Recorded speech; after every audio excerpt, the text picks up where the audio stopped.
Selamat siang, perkenalkan kami dari kelompok metode pemisahan yang beranggotakan saya sendiri Rahmat Agus Setiawan NIM 1813031031026. Yang kedua adalah Devina Mega Utami 18130310336. Yang ketiga adalah Kadek Duyan Sastika NIM 18130310444. Nah, pada kali ini kita akan membahas mengenai rekristalisasi asam benzoat, di mana rekristalisasi adalah salah satu metode pemisahan dari sekian banyak metode. Oke, langsung saja. Nah, pada jurnal bukan jurnal apa namanya? Pada percobaan rekristalisasi asam benzoat yang kami temukan di salah satu laman internet, itu judulnya adalah rekristalisasi asam benzoat. Nah, pada percobaan kali ini yang ditujukan adalah atau tujuannya itu mengetahui pengaruh suhu terhadap kelarutan padatan. Yang kedua adalah memperhatikan metode pemurnian pada padatan senyawa organik. Nah, asam benzoat kan senyawa organik, itu ada padatannya. Padatannya itu pasti tentunya kurang murni dan itu dimurnikan dengan rekristalisasi kayak gitu. Nah, mengapa pengaruh suhu terhadap kelarutan padatan itu diikutkan? Karena nanti akan mempengaruhi di prosedurnya. Oke, lanjut. Yang ketiga adalah dasar teori. Nah, rekristalisasi merupakan salah satu metode pemurnian padatan organik yang mempunyai kecenderungan untuk membentuk kisi kristal yang berhubungan melalui penggabungan molekul yang mempunyai bentuk, ukuran, dan partikel serta gaya ikatan yang sama. Jadi sudah saya jelaskan tadi, rekristalisasi itu adalah pemurnian. Jadi dilarutkan lalu dikristalkan kembali, itu agar nanti ditambahkan zat-zat yang mengikat pengotor, lalu dipisahkan, difilter kayak gitu, terus dimurnikan, maksudnya dikristalkan menjadi kristal yang murni kayak gitu. Nah, proses rekristalisasi didasarkan pada perbedaan kelarutan pelarut dan zat terlarut.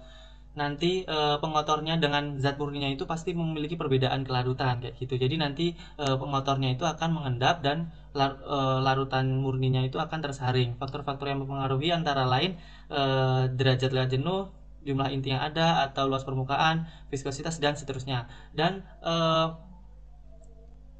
setelah ini akan dijelaskan metode prosedur dan yang lain sebagainya oleh Devina Mega Utami. Jadi untuk isinya akan dijelaskan oleh beliau. Terima kasih. Silahkan Devina. Baik, terima kasih atas kesempatan yang diberikan kepada saya. Saya Devina Mega Utami. Di sini saya akan melanjutkan pembahasan tentang rekristalisasi asam benzoat.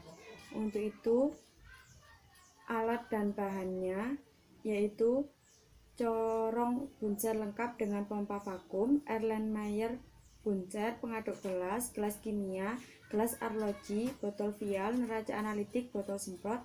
Untuk selanjutnya bisa dilihat di slide. Untuk bahan yang digunakan pada praktikum asam benzoat ini yaitu padatan asam benzoat, padatan asetanilida, aquades, karbon aktif. Untuk selanjutnya langkah kerja dari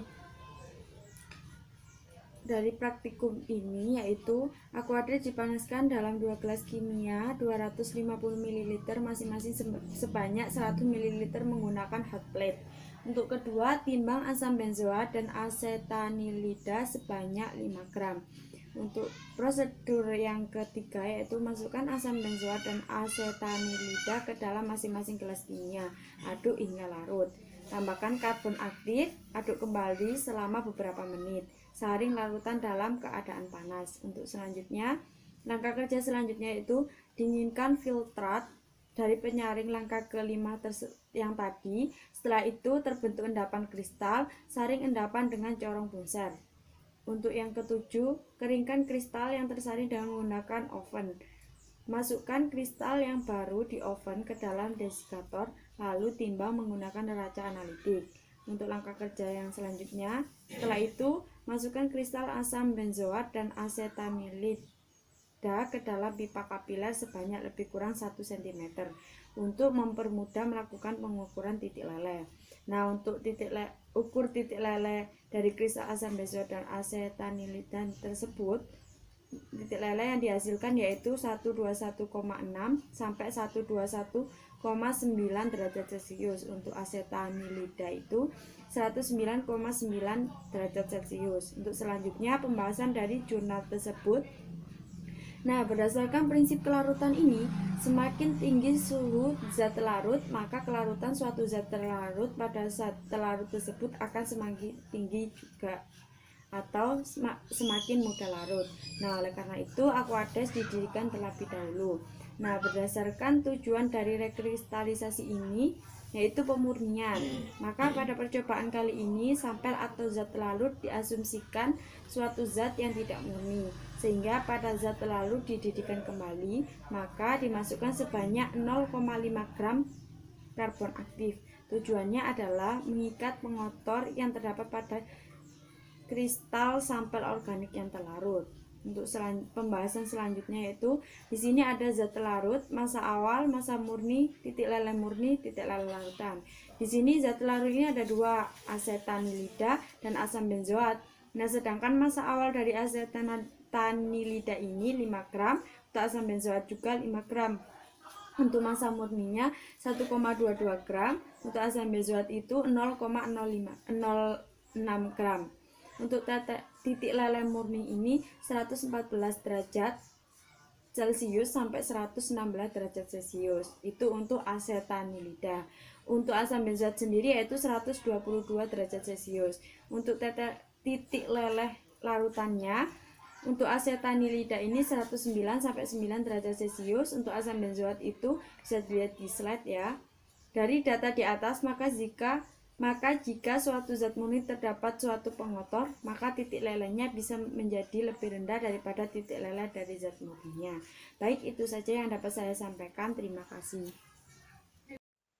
Baik, di sini saya akan melanjutkan presentasi dari teman saya, di mana kesimpulan dari percobaan ini yaitu metode pemisahan atau pemurnian padatan organik dapat mengetahui pengaruh suhu terhadap kelarutan senyawa organik, di mana massa senyawa organik pada asam benzoat diperoleh sebesar 0,06 gram, sedangkan pada massa dari asetanilida diperoleh sebesar 1,22 gram. Sedangkan untuk titik leleh dari asam benzoat diperoleh suhu sekitaran 121,6 derajat Celcius sampai 121,9 derajat Celcius, sedangkan untuk titik leleh dari asetanilida yaitu sebesar 19,9 derajat Celcius. Sedangkan hasil reagen yang dihasilkan dari asam benzoat yaitu sebesar 19,2% untuk asam benzoat, sedangkan untuk asetanilida sebesar 24,2%. Nah, baik, sekian yang dapat saya sampaikan dari hasil kesimpulan percobaan ini. Saya ucapkan terima kasih. Sampai jumpa.